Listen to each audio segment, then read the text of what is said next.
Hello guys, ನಾನು ನಿಮ್ಮ ಉಮಾಶಂಕರ್.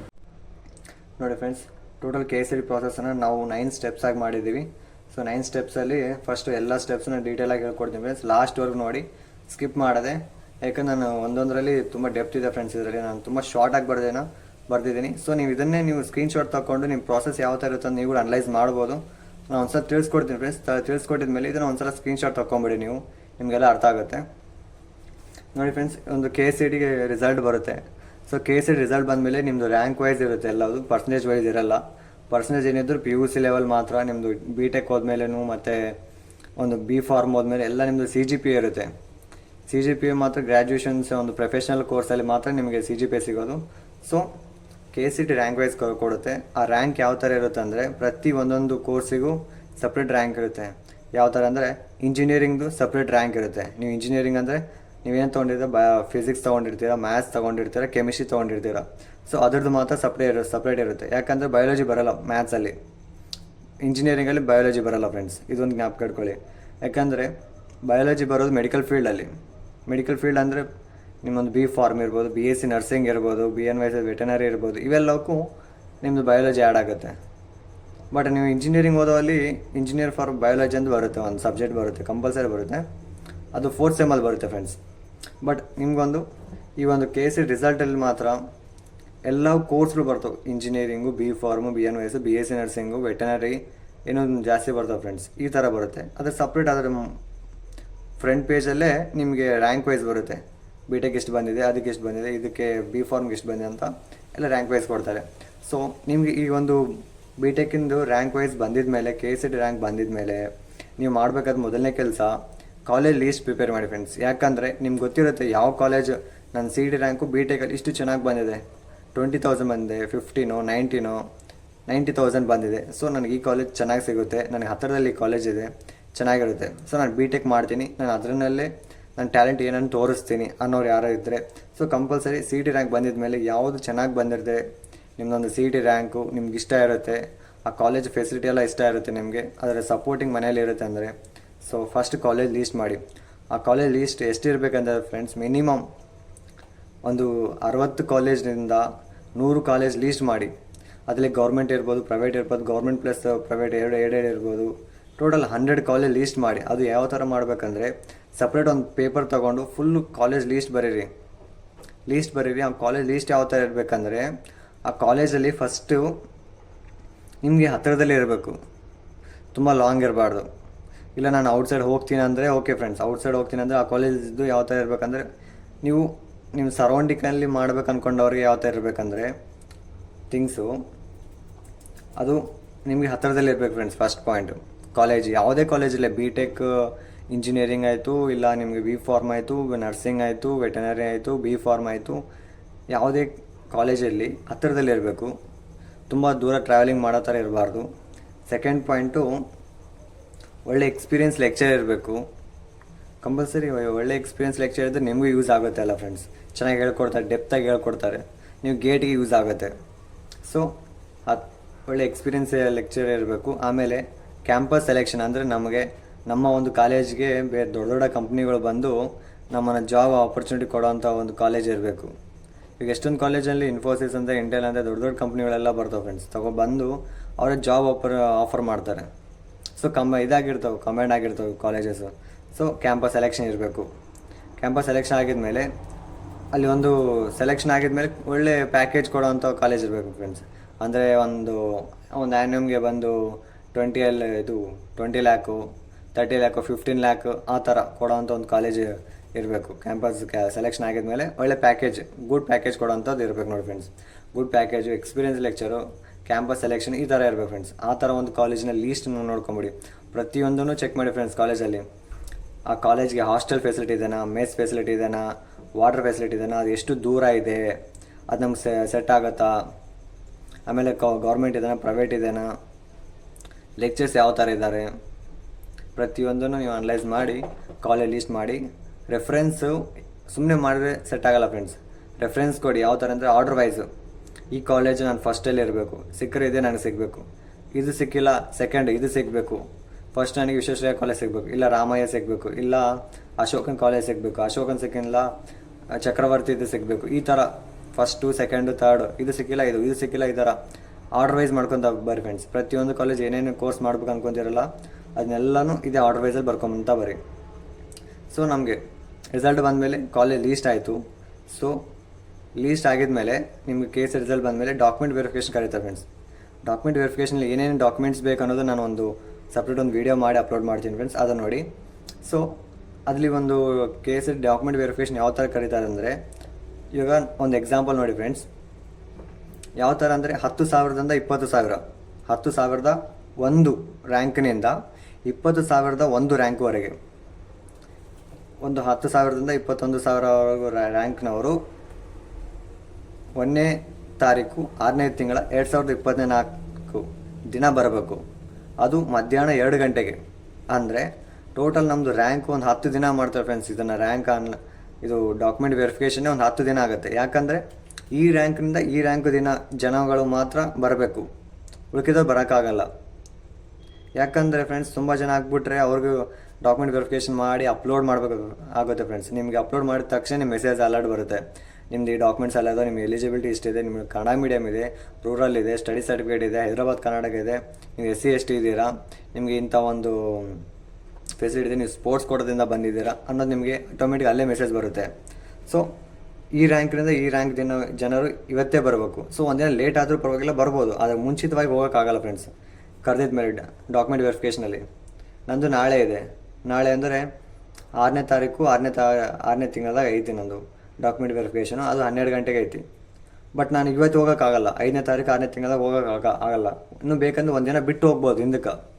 ಯಾಕಂದ್ರೆ ನಮ್ದು ನಿನ್ನೆ ಇತ್ತು, ನಾನು ನಾಳೆ ಹೋಗ್ತೀನಿ, ಇವತ್ತಿದೆ ನಾಳೆ ಹೋಗ್ತೀನಿ, ಓಕೆ. ಬಟ್ ನಾಳೆ ಇದೆ ಇವತ್ತೇ ಹೋಗಿ ಅಡ್ವಾನ್ಸಾಗಿ ಮಾಡಿಸ್ಕೊಳ ಅಂದರೆ ಒಪ್ಕೊಳ್ಳೋಂಗಿಲ್ಲ ಫ್ರೆಂಡ್ಸ್. ನಾವು ಆಲ್ರೆಡಿ ಅದನ್ನು ಒಂದು ಅನುಭವಿಸಿದ್ವಿ. ಹಾಗಾಗಿ ನಾನು KCT ಬರೆದು ನಾನು ಒಂದು ಗೌರ್ಮೆಂಟ್ ಕಾಲೇಜಲ್ಲಿ ನಾನು BTech ಮಾಡ್ತಾಯಿದ್ದೀನಿ. ನಮ್ಮದು ಎಲೆಕ್ಟ್ರಾನಿಕ್ಸ್ ಆ್ಯಂಡ್ ಕಮ್ಯುನಿಕೇಷನ್ ಇಂಜಿನಿಯರಿಂಗ್ ಅಂತ. ಸೊ ಅಡ್ವಾನ್ಸಾಗಿ ಹೋಗೋಕ್ಕಾಗಲ್ಲ, ಸ್ವಲ್ಪ ಲೇಟ್ ಆದರೂ ಹೋಗ್ಬೋದು ಫ್ರೆಂಡ್ಸ್. ಸೊ ಡಾಕ್ಯುಮೆಂಟ್ ವೆರಿಫಿಕೇಷನಲ್ಲಿ ಏನೇನು ಡಾಕ್ಯುಮೆಂಟ್ಸ್ ಬೇಕು ಅಪ್ಲೋಡ್ ಮಾಡ್ತೀನಿ ಫ್ರೆಂಡ್ಸ್, ಅದು ನೋಡಿ. ಅಪ್ಲೋಡ್ ಆಗಿದ್ದು ಒಂದು ವೀಕ್ಗೆಲ್ಲ ನಿಮ್ಮದು ಒಂದು ಪಾಸ್ವರ್ಡ್ ಜನ್ರೇಟ್ ಮಾಡ್ತಾರೆ ಫ್ರೆಂಡ್ಸ್. ಆ ಪಾಸ್ವರ್ಡ್ನ ಡೌನ್ಲೋಡ್ ಮಾಡ್ಕೋಬೇಕಾಗುತ್ತೆ. ಡೌನ್ಲೋಡ್ ಮಾಡ್ಕೊಂಡಿದ್ಮೇಲೆ ಅದೊಂದು PDF-ಅನ್ನು ಜಾಗ್ರತೆ ಇಟ್ಕೊಳ್ಳಿ, ಇದನ್ನು ಮುಂದೆ ನಿಮಗೆ ಯೂಸ್ ಆಗುತ್ತೆ. ಆ ಒಂದು ಪಾಸ್ವರ್ಡ್ ಸಿಕ್ಕಿರೋ ಒಂದು PDF-ಅನ್ನು ಸೇವ್ ಮಾಡಿ ಇಟ್ಕೊಳ್ಳಿ. ಆ ನಂತರ ಆ ಒಂದು ಪಾಸ್ವರ್ಡ್ನ ಯೂಸ್ ಮಾಡ್ಕೊಂಡು ಆಪ್ಷನ್ ಎಂಟ್ರಿ ಸ್ಟಾರ್ಟ್ ಮಾಡಬೇಕು ಫ್ರೆಂಡ್ಸ್. ಆಪ್ಷನ್ ಎಂಟ್ರಿಯಲ್ಲಿ ನಿಮಗೆ ಕಾಲೇಜ್ ಲೀಸ್ಟ್ ರೆಡಿ ಮಾಡಿರ್ತಿರಲ್ಲ ಅವನ್ನೆಲ್ಲ ಸಪ್ರೇಟಾಗಿ ಇಟ್ಕೊಳ್ಳಿ ಫ್ರೆಂಡ್ಸ್. ಆಪ್ಷನ್ ಎಂಟ್ರಿಯಲ್ಲಿ ಎಲ್ಲ ಫಿಲ್ ಮಾಡಬೇಕಾಗುತ್ತೆ ಆರ್ಡರ್ ವೈಸ್. ಇಷ್ಟ ಬಂದಿದ್ದನ್ನು ಮೇಲೆ ಕೊಡಬೇಕು, ಬೇಡ ಅನ್ಸಿದ್ದನ್ನು ಲಾಸ್ಟಲ್ಲಿ, ಇಷ್ಟ ಬಂದಿದ್ದನ್ನು ಮೇಲೆ, ಬೇಡ ಅಂತ ಹೇಳಿದ್ರೆ ಕೆಳಗಡೆ ಕೊಡ್ಕೊತ ಬರ್ರಿ ಫ್ರೆಂಡ್ಸ್. ಸೊ ಇದರಲ್ಲಿ ಮೂಕ್ ಅಲಾಟ್ಮೆಂಟ್ ಅಂತ ಮಾಡ್ತಾರೆ ಫ್ರೆಂಡ್ಸ್ ಆಪ್ಷನ್ ಎಂಟ್ರಿಯಲ್ಲಿ. ಮೂಕ್ ಅಲಾಟ್ಮೆಂಟ್ ಏನಂದರೆ ಜಸ್ಟ್ ಫಾರ್ ಡೆಮೋ ಅಂದರೆ ನಿಮ್ಗೊಂದು ಐಡಿಯಾ ಬರಲಿ. ಏಕೆಂದರೆ ಒಬ್ಬೊಬ್ರು ಗೊತ್ತಿರಲ್ಲ, KCT ಇದೆ ಫಸ್ಟ್ ಟೈಮ್ ಇರುತ್ತೆ, ಈ ಒಂದು ಆನ್ಲೈನಲ್ಲಿ ಆಗುತ್ತೆ, ಇದೆಲ್ಲ ಫುಲ್ ಆನ್ಲೈನಲ್ಲಿ ಆಗುತ್ತೆ ನೋಡಿ. ಆಪ್ಷನ್ ಎಂಟ್ರಿ ಎಲ್ಲ ನಿಮ್ಮ ಕೈಯಲ್ಲಿ ನೀವೇ ಮಾಡ್ಬೋದು. ಯಾವುದೋ ಸೈಬರ್ ಸೆಂಟ್ರ್ ಕೂಡ ಹೋಗೋದು ಬೇಕಾಗಿಲ್ಲ, ನಿಮ್ಮೊಂದು ಮೊಬೈಲಲ್ಲೇ ಆಪ್ಷನ್ ಎಂಟ್ರಿ ಎಲ್ಲನೂ ಮಾಡ್ಬೋದು.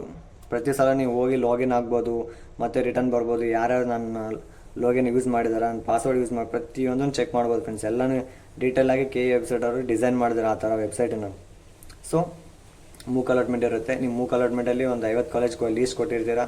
ಆ ಲೀಸ್ಟಲ್ಲಿ ನಿಮಗೆ ನಿಮ್ಮ KCT ರ್ಯಾಂಕು, ನಿಮ್ಗೆ ಸಿಕ್ಕಿರುವಂಥ BTechಲ್ಲಿರುವಂಥ KCT ರ್ಯಾಂಕು ಪ್ಲಸ್ ಆ ಕಾಲೇಜಿಗೆ ಕಟ್ ಆಫ್ ಇರುತ್ತೆ. ಈ ಕಾಲೇಜ್ಗೆ 60,000 ಕಟ್ ಆಫ್ ಇರುತ್ತೆ. ಯಾವ ಕ್ಯಾಟಗರಿಗೆ? 2A ಕ್ಯಾಟಗರಿಗೆ ಒಂದು 60,000 ಕೊಟ್ಟಿರ್ತಾರೆ. ನಿಮ್ದು ಇರೋದು ಎಷ್ಟು? 55,000 ಇರುತ್ತೆ. ಸೊ ನಿಮ್ಗೆ ಅವ್ರದ್ದು ಜಾಸ್ತಿ ಇದೆ, ನಿಮ್ಮದು ಕಡಿಮೆ ಇದೆ ಅಂದರೆ ನಿಮಗೆ ಮೂಕ್ ಅಲಾಟ್ಮೆಂಟಲ್ಲಿ ನಿಮ್ಗೆ ಸಿಗ್ಬಿಡುತ್ತೆ. Mock allotment just for demo, ಹಂಗಾಗಿ ಸಿಕ್ಕರೂ ಕೂಡ ವೇಸ್ಟೇ. ನೀವು ಅದನ್ನು ಆಪ್ಷನ್ ಎಂಟ್ರಿ ಏನು ಚೇಂಜ್ ಮಾಡಿಲ್ಲ, ಇದು ಸಿಗುತ್ತೆ ನಿಮ್ಗೆ. ಮೂಕ್ ಅಲಾಟ್ಮೆಂಟ್ ಗೊತ್ತಾಗಿರುತ್ತೆ ಫ್ರೆಂಡ್ಸ್. ಈ ಕಾಲೇಜ್ ನನಗೆ ತೋರಿಸ್ತಾ ಇದೆ ಮೂಕ್ ಅಲಾಟ್ಮೆಂಟಲ್ಲಿ. ಸೊ ನಾನು ಇದನ್ನು ಹಿಂಗೆ ಬಿಟ್ಟಿನದು ಆ್ಯಕ್ಚುಲ್ ಅಲಾಟ್ಮೆಂಟಲ್ಲಿ ಕೂಡ ಅದೇ ಬರುತ್ತೆ ಅಂತ ಗೊತ್ತಾಗಿದ ಮೇಲೆ ಅದನ್ನ ಹಂಗೆ ಬಿಟ್ಟರೆ ನಿಮ್ಗೆ ಡೆಫಿನೆಟಾಗಿ ಬರುತ್ತೆ. ಇಲ್ಲ ನನಗೆ ಇದು ಬೇಕಾಗಿಲ್ಲ, ಇದು ಬರೋ ಚಾನ್ಸ್ ಇದೆ, ಇದು ಬೇಡ, ಇದಕ್ಕಿಂತ ಬೆಟರ್ ಕಾಲೇಜ್ ಬೇಕಂತ ಚೇಂಜ್ ಮಾಡ್ಬೋದು. ಆದರೆ ಫ್ರೆಂಡ್ಸ್ ಒಂದು ನೋಡ್ಕೊಳ್ಳಿ, ಒಂದು ಸಲ ಮೂಕ್ ಅಲಾಟ್ಮೆಂಟಲ್ಲಿ ನಿಮ್ಮ ಕಾಲೇಜ್ ಸಿಕ್ಕಿದೆ, ಏನೇನು ಕಾಲೇಜ್ ಲೀಸ್ಟ್ ಆ್ಯಡ್ ಮಾಡಿರ್ತೀರಲ್ಲ, ಒಂದು ಸಲ ಆ್ಯಕ್ಚುಲ್ ಅಲಾಟ್ಮೆಂಟಲ್ಲಿ ಫಸ್ಟ್ ರೌಂಡಲ್ಲಿ ನಿಮಗೆ ಕಾಲೇಜ್ ಸಿಕ್ಕಿತ್ತು ಅಂದಮೇಲೆ ಯಾವುದೇ ಒಂದು ಕಾಲೇಜ್ ಆ್ಯಡ್ ಮಾಡೋಕ್ಕೆ ಬರಲ್ಲ, ಡಿಲೀಟ್ ಮಾಡೋಕ್ಕೂ ಬರಲ್ಲ ಫ್ರೆಂಡ್ಸ್. ಅದು ತಿಳ್ಕೊಂಬಿಡಿ. ನೀವು ಏನೇ ಒಂದು ಕಾಲೇಜ್ ಆಪ್ಷನ್ ಎಂಟ್ರಿಯಲ್ಲಿ ಲೀಸ್ಟ್ ಕೊಟ್ಟಿರ್ತಾರಲ್ಲ, ಅದೇ ಲಾಸ್ಟ್ ಫೈನಲು. ಯಾವುದೇ ಕಾಲೇಜ್ನ ಆ್ಯಡ್ ಮಾಡೋಕ್ಕೆ ಬರೋದೇ ಚಾನ್ಸೇ ಇಲ್ಲ. ನೀವು ಲಾಸ್ಟ್ ಮಿನಿಮಮ್ ಈ 3 ರೌಂಡ್ಸ್ ನಿಮಗೆ ಕಂಪ್ಲೀಟ್ ಆಗಬೇಕಂದ್ರೆ ಮಿನಿಮಮ್ 2 ಮಂತ್ಸ್ ಆಗುತ್ತೆ friends. First round, second round, third round ಮುಗಿಯೋಷ್ಟರೊಳಗೆ ನಿಮಗೆ ಮಿನಿಮಮ್ 2 ಮಂತ್ಸ್ ಆಗುತ್ತೆ. 2 ಮಂತ್ಸ್ವರೆಗೂ ಒಂದು ಕಾಲೇಜ್ನ ಆ್ಯಡ್ ಮಾಡೋಕ್ಕೆ ಬರಲ್ಲ. ನೋಡಿ ಫ್ರೆಂಡ್ಸ್, ಒಂದು ಕಾಲೇಜ್ ಇದೆ, ಅದು ರೌಂಡ್ 1ನಲ್ಲಿದೆ. ಸೊ ಅದಕ್ಕೆ ಎಕ್ಸ್ ಅಂತ ತೊಗೊತೀನಿ. ಆ ಎಕ್ಸ್ ಕಾಲೇಜು ನನಗೆ ಇಷ್ಟ ಆಗಿದೆ ಅಂದರೆ ಅಡ್ಮಿಷನ್ ಮಾಡಿಸ್ಕೋಬೋದು ಫ್ರೆಂಡ್ಸ್. ಅದಕ್ಕಿಂತ ಬೆಟರ್ ಕಾಲೇಜು ಇನ್ನು ಮೇಲೆ ಟೋಟಲ್ 9 ಕಾಲೇಜ್ ಲಿಸ್ಟ್ ಕೊಟ್ಟಿದ್ದೀನಿ. ಅದರಲ್ಲಿ ನಾನು ಸಿಕ್ಕಿರೋದು 8ನೇ ಕಾಲೇಜು, ಅದಕ್ಕೆ ಎಕ್ಸ್ ಅಂತ ಕೊಡ್ತೀನಿ ಫ್ರೆಂಡ್ಸ್. ಬಟ್ ಅದಕ್ಕಿಂತ ಮೇಲೆ ಒಂದು 7 ಕಾಲೇಜ್ ಇದೆ. ಆ 7 ಕಾಲೇಜಿಗೆ ನಾನು ವೈ ಅಂತ ಕೊಡ್ತೀನಿ. ಯಾವುದೋ ಒಂದು ಕಾಲೇಜ್ ಸಿಗುತ್ತೆ ನನಗೆ ಸೆಕೆಂಡ್ ರೌಂಡಲ್ಲಿ. ಅದಕ್ಕಿಂತ ಬೆಟರ್ ಕಾಲೇಜು 8ನೇ ಒಂದು ಕಾಲೇಜ್ ಸ್ಥಾನದಲ್ಲಿದೆಯಲ್ಲ, ಅದಕ್ಕಿಂತ ಬೆಟರ್ ಮೇಲಿರೋಂಥ ಕಾಲೇಜ್ ಸಿಗಬೇಕಂತಂದರೆ ಚಾಯ್ಸ್ 2 ಕೊಡಬೇಕಾಗತ್ತೆ. ಇಲ್ಲ ನನಗೆ 8ನೇ ಕಾಲೇಜ್ ಸಿಕ್ಕಿದೆಯಲ್ಲ ಅದೇ ನನಗೆ ಬೇಕಂದರೆ ಈ ಥರ ಅಡ್ಮಿಷನ್ ಮಾಡಿಸ್ಕೊಂಡು ಪ್ರಾಸೆಸ್ಗೆ ಹೋಗ್ಬೋದು ಫ್ರೆಂಡ್ಸ್. ಇಲ್ಲ ಸೇಮ್ ಪ್ರಾಸೆಸ್ ಫ್ರೆಂಡ್ಸ್, ಸೇಮ್. ಇಲ್ಲ ನನಗೆ ಇದಕ್ಕಿಂತ ಮೇಲಿರೋ ಒಂದು ಬೆಟರ್ ಕಾಲೇಜ್ ಬೇಕಂದರೆ ವೈ ಕಾಲೇಜ್ ಹೋಗಬೇಕಾಗತ್ತೆ. ಅದಕ್ಕೆ ವೈ ಕಾಲೇಜ್ ಬೇಕಂದರೆ ಚಾಯ್ಸ್ 2 ಕೊಟ್ಟು ರೌಂಡ್ 2ಗೆ ಬರಬೇಕಾಗುತ್ತೆ ಫ್ರೆಂಡ್ಸ್. ಇಲ್ಲಿ ಒಂದು ಕಾಲೇಜ್ ಸಿಗುತ್ತೆ ನಿಮಗೆ ರೌಂಡ್ 2 ಅಲ್ಲಿ. ಆ ಕಾಲೇಜನ್ನ ನೀವು ತೊಗೊಂಡ್ರೆ ಅದು ಸಿಕ್ಕಿದೆ ಅಂತಂದರೆ ಕಂಪಲ್ಸರಿ ವೈ ಕಾಲೇಜ್ ಅಥವಾ ಎಕ್ಸ್ ಕಾಲೇಜನ್ನ ನೀವು ಯಾವ್ದು ಒಂದು ಕಾಲೇಜ್ ಚಾಯ್ಸ್ ಇರುತ್ತೆ ಫ್ರೆಂಡ್ಸ್, ಯಾವ್ದು ತೊಗೊತಿರೋದು. ಇವೆರಡರಲ್ಲಿ ಒಂದು ಕಂಪಲ್ಸರಿ ಒಂದು ತೊಗೊಂಡು ಚಲನ್ ಡೌನ್ಲೋಡ್ ಮಾಡಿಕೊಂಡು ಅಡ್ಮಿಷನ್ ಮಾಡಿಸ್ಕೊಂಡು ಆ ಒಂದು ಬ್ಯಾಂಕಲ್ಲಿ ಕಟ್ಟಬೇಕಾಗುತ್ತೆ. ಬ್ಯಾಂಕಲ್ಲಿ ಕಟ್ಟಿ HDFC ಅಥವಾ ಇಂಡಿಯನ್ ಬ್ಯಾಂಕ್ ಅಥವಾ ಆಕ್ಸಿಸ್ ಬ್ಯಾಂಕ್ ಅಥವಾ ಈ ಬ್ಯಾಂಕಲ್ಲಿ ಚಲನ್ನ ಏನು ಅಮೌಂಟ್ ಇರುತ್ತಲ್ಲ ಫುಲ್ ಅಮೌಂಟ್ ಪೇ ಮಾಡಿ ಅಡ್ಮಿಷನ್ ಆರ್ಡರ್ ಡೌನ್ಲೋಡ್ ಮಾಡಿಕೊಂಡು ಒರಿಜಿನಲ್ ಡಾಕ್ಯುಮೆಂಟ್ಸ್ನ ತೊಗೊಂಡೋಗಿ ನಿಮ್ಮ ಒಂದು ಕಾಲೇಜಲ್ಲಿ ಕೊಡಬೇಕಾಗತ್ತೆ. ಅಡ್ಮಿಷನ್ ಆರ್ಡ್ರು, ಚಲನ್ನು ಪ್ಲಸ್ ನಿಮ್ಮ ಒರಿಜಿನಲ್ ಡಾಕ್ಯುಮೆಂಟ್ಸ್ ಏನಿದೆ ಎಲ್ಲ ತೊಗೊಂಡೋಗಿ KFCಲ್ಲಿ ನಿಮ್ಮೊಂದು ಕಾಲೇಜಲ್ಲಿ ಕೊಡಬೇಕಾಗತ್ತೆ. ಕೊಟ್ಟು ಅಡ್ಮಿಷನ್ ಮಾಡಿಸ್ಕೋಬೇಕಾಗತ್ತೆ.